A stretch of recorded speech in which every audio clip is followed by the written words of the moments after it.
Hi, everyone. It's Brian here from the Vancouver Biennale, and we're so thrilled to have Valentine Goddard joining us today for her talk on artificial intelligence and digital art. Valentine Goddard is the founder and executive director of AI Impact Alliance, and today she'll be talking about some topics about the intersection of digital art and AI, and some of the legal, cultural, creative, and economic implications of this. So with that, we're really thrilled to have you, Valentine, and I'm going to pass it off to you to talk more about this really fascinating subject.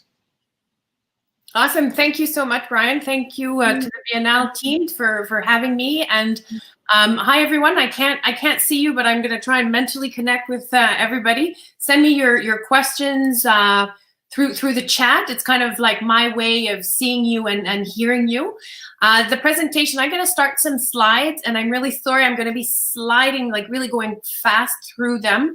Normally I would slow down when someone looks interested or puts their hand up. So don't hesitate to put your hand up, and I'm going to try to keep my eyes on any type of questions if I can see them at the same time I'm sharing my slides. That's the only problem. I'm not sure. So I'll try to insist on what I think might be more of interest. So here we go. We're going to start sharing the share screen and application window. This one here, share. And okay, everybody, so now you can see this, and I'm going to go play from start. So I hope everybody can see properly. The presentation I'm going to do today really has to do about shaping our futures. AI is automating, it is becoming a reality, and a lot of the work that I've been doing over, more intensely over the past year through the Art Impact AI workshops that we led across Canada and at the United Nations with outcoming public policies, international public policies on the importance of arts in digital governance and moving forward. So this is a very general presentation that talks a little bit about, first of all, the importance of defining what AI is, and really focusing on the fact that AI has always been an interdisciplinary and multidisciplinary discipline, because the objective is to understand intelligence, understand creativity, understand decision-making, and being able to replicate some of those abilities that we humans have. Therefore, it's impossible to understand intelligence, obviously, without understanding what psychology or neuroscience might be, philosophy in terms of like logic. And a lot of scientists insist more and more on the important role of arts and humanities, and literally going straight to the definition of AI integrating its interdisciplinary aspect. Going to skim a bit more over this because I really want to focus on the art part for today, but AI presents a huge economic potential, and a lot of governments internationally are focusing on its economic potential for recovery strategies, economic recovery strategies. We can see profits in the tech industry going through the roof. At the same time, we're seeing a digital gap, which is often linked to socioeconomic inequalities widening. So the risk that AI presented before the pandemic is now increasing social inequalities, social and economic inequalities. So we really have important choices to make moving forward around, are we going to grab the potential that AI can offer as a tool? There are very positive uses of AI, such as increasing the access to education and health and access to justice. There are applications, for example, in Yukon. I'm going to come back to this choice right after. But AI and well-being, for example, the Yukon Human Rights Commission has a chatbot now to allow citizens to make complaints after after 5 o'clock over the weekend. If the type of work they have leads to an increased harassment at 2 o'clock in the morning, they can do that. And that allows the Human Rights Commission to collect information and develop better services for the citizens that they serve. Of course, that data going into the wrong hands, we all agree, would be a risky business, which goes back to my other example right here, which is how AI can increase access to education. There are uses of eye tracking and facial tracking and emotion and attention. There's analysis in how children will or adults will answer questions and the type of mistakes that they do, and can that be, for example, corrected or adjusted by the system recommending a different type of exercise or a different level of exercise, and to revisit. So we're seeing a huge increase of use of AI in educational platforms, which can be extremely positive depending on how it's used and what context. That's all leading to art. Believe me, we're going to get there. One company in China is called Squirrel. They've sold, that was last year, they'd already sold at the time 10,000 certificates to various educational and company organizations. And it sounded extremely promising when they were presenting that on stage, but when I went downstairs to ask the staff who's handing out the pamphlets, I said, well, that's so interesting. So the teachers now have more time to spend with the children. I said, no, we don't need teachers anymore, because all we need is an adult to push the child's head back towards the screen so the computer and the algorithms can continue doing their job. Of course, that's extremely shocking for most of us, but that is just to underline the fact that we have various choices to make around how we want to use AI in society.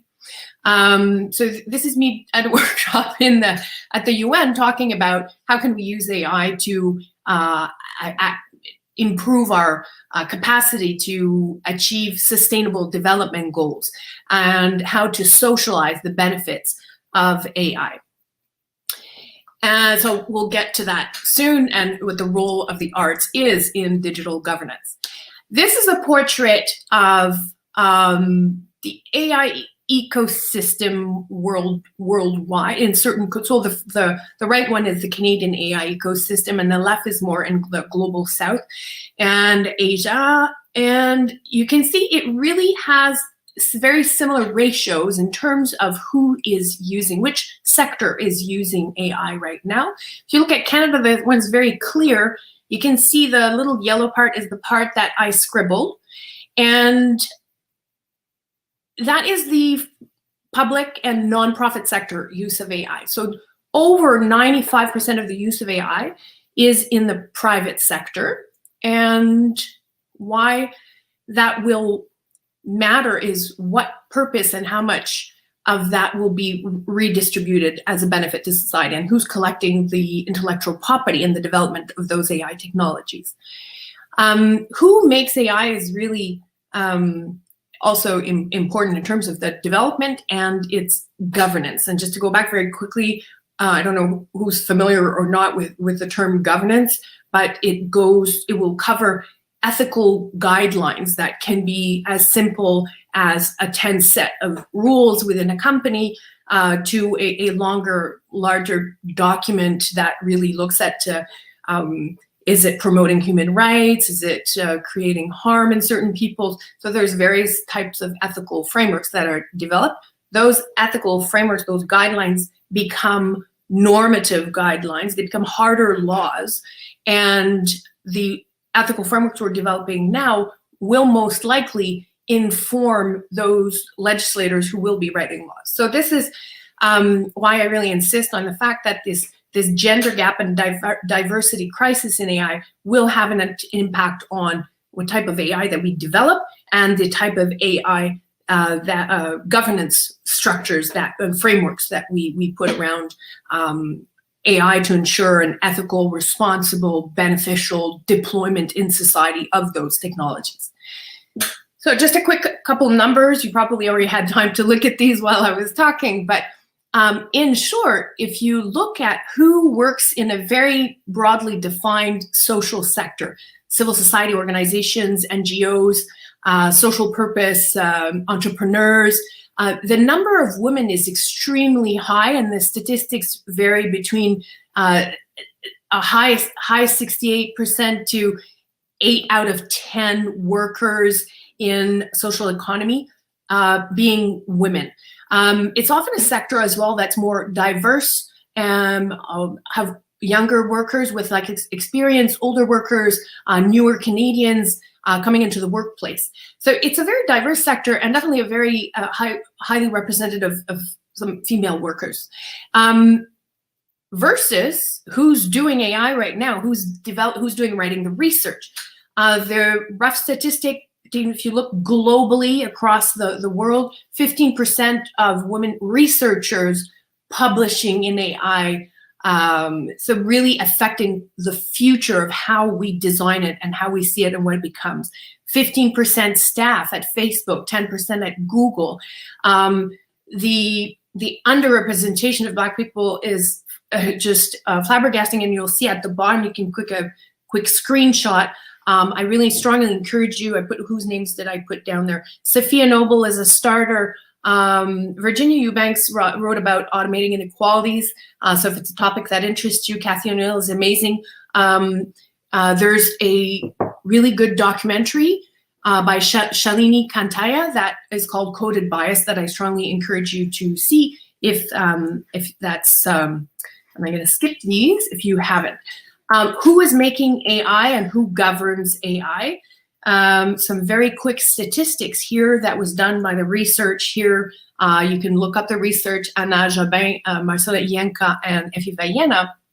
They did a global landscapes of AI ethical guidelines that were found in written documents. They found 84 documents worldwide.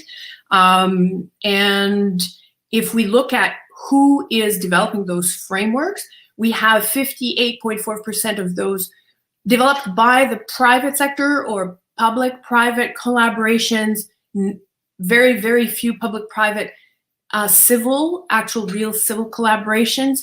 And if we compare that, when we know that 85% of the use of AI in human resources is developed by and for employers and the private sector, versus the use of the development of ethical guidelines or rules around the use of AI, only 1.2 are developed by labor organizations. Those are really unbalanced in terms of sector representation. The other unbalance that research showed is 1/3 of AI ethical principles are developed in the US and the UK. None were found in African countries or South American countries. None. I mean, that kind of causes us to want to pause and think, okay, what kind of, whose values are these? So these were the values that were listed in the that were found, and these are the values found in orders of priority. So transparency is the top value that you will find in these ethical guidelines, and generally a very narrow definition of what transparency really is, because it's a focus on being able to explain the algorithms. It does not take into consideration what I call the legal black box or the digital literacy black box, which is the fact that people might not understand the implications. So being able to explain an algorithm is just the beginning of transparency around AI. And that's where the arts come in, because I strongly believe that the arts have an important role to play in terms of transparency in general, in the sense that it can help citizens understand, can help us understand our relationship to AI. And that's a bit of the adventure I've been on for over 3 years now, but really more intensely over the past 2 years.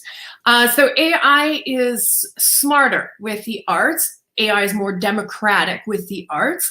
There's some research that shows, for example, the use of theater and how it increases our capacity to have legitimate policies, in the sense that it's better to attract a large number of people, a diverse set of perspectives, and all those people having a better understanding of the implications, and then making choices about how we want our data to be used, how we want AI to be used, what kind of laws and economic and political choices we want to do around that. So I often underline various examples, and you can take a screenshot and look up Mike Skirpan, Pyramide Rose, Dialogue with Siri, Coded Bias. There's that documentary I was telling you about, that are all amazing examples of art with a big A, large definition, as a tool for civic engagement and digital literacy. These are some of the images that I worked on, and you can, again, take a screenshot. The attention-GAN fine-grained text-to-image generation is a type of AI where you can input a text and it interprets it visually. So the idea is to be able to say, this is a red bird, and the algorithm will produce an image of a red bird. You can go try it. The Runway ML is a really fun platform to play around with those things. It's relatively easy for people who don't know how to code. You know, you need to know a tiny bit of GitHub just to get in, and maybe just ask a friend to help you out with that if that's not your thing. But go play around with it. There's visual applications. This one is really text to image conversion. So the adventure started when I input a text around the role of civil society, the role of art, and the governance of AI. And when I put that text in, it came out with this image. And I always found this image surprising because it looked to me like the Scream, Big Police Blue. It looks dramatic. And so the interpretation was really not the intention that I put into that text. In this case, I put in 3 words, and there's some of my own bias in there because I put women, beauty, and imperfection, and what is imperfection really? Well, AI sent me back a picture of what you would typically find on Google, perhaps, if you look up women, body, and imperfect. But so here I put women, beauty, imperfection, and it threw back an image of an abstract sort of shape of pear. Right now, there's a conference that I'll be leading next week, November 19th and 20th, called AI and a Social Mission. And we're working out this partnership with an organization in France where they work with women in the global south, women in Kenya, women in Malaysia, to label the text differently. And I'm so excited about that partnership because we'll be working on different perspectives on how you can label the data, use the same algorithm, and get a different visual output and have a beautiful fresque and exhibit around that theme. You can look up the research here by Kay Crawford and Trevor Pelican, Excavating AI. Really interesting work. I have 10 minutes left. I'm doing good because I really want to leave a little bit of time for questions. This is a piece, again, through text-to-image conversion that was based on old analog 60mm hand-painted film work I'd done. And then I put the same text that came out of 5 years of living in Japan, like so much like emotion and handwork.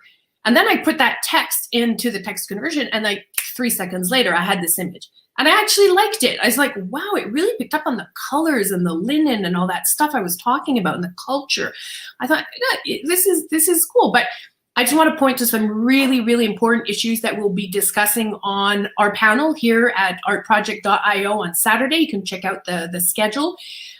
Because the report, I did a 40-page report that led to those public policies at the UN, were led to certain recommendations. And some of them were around the role of art. Some others are really that we need to have urgent discussions, and there are urgent discussions going on right now at an international level around how we are adapting our intellectual property laws around AI. AI is applying for patents on its own right now. Of course, that AI, those algorithms are owned by private companies.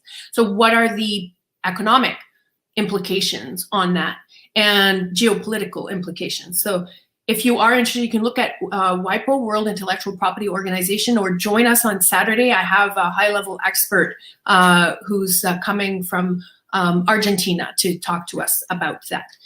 And yes, so in short, here, I think I'm going to skip that one. This one, I just really think it's important to underline this protocol paper that was published this summer, really around the fact that art is a tool that can help us envision the futures that we want, our digital futures with AI, without AI.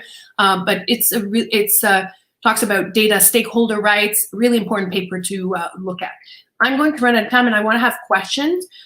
This you can look up if you want, socially just transition towards sustainable developments. If you Google that, and it was published by the UN, specifically the Economic Social Development section of the UN. It's called UNDESA.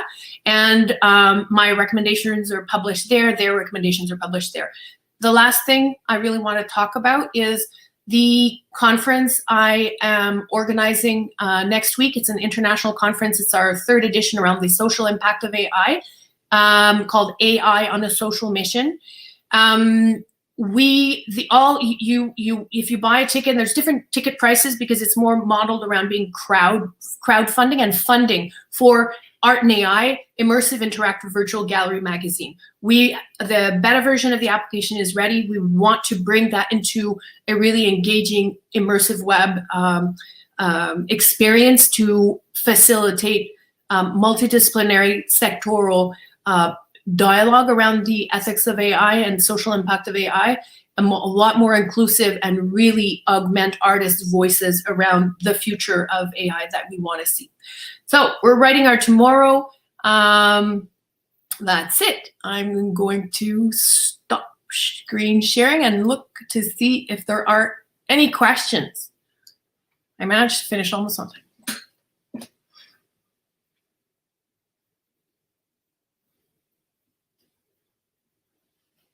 And if there's no question, I can keep on talking. But I don't have no idea if there's anybody there. Okay, there's no question.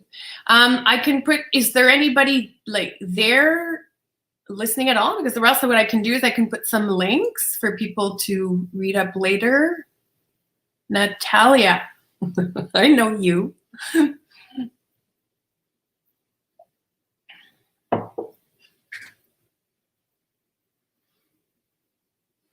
Here, I'll post the link to the event at least because I think that application is so cool. We're working out some final partnerships that will help us get halfway there, inching our way towards its achievement. I'm wondering if you've come across interactions of AI and blockchain and how these two technologies can work together. You know, AI and law is already such a wide field. And so I'm really trying to, AI, within AI, there's computer vision, natural language processing, emotion recognition. There's so many even technical applications of AI itself. And I'm working in the legal implications and the role of art within those privacy, human rights implications. So it's already pretty wide enough. I'm going forward next year working on that social dialogue platform, more around the design, but that's kind of the culmination or led to that. And the next work that I'm going to be doing is really focusing on IP strategies and the data that goes into AI is one of that partnership. So my personal artist hat work will be around the impact of how you label data and to help citizens understand those implications.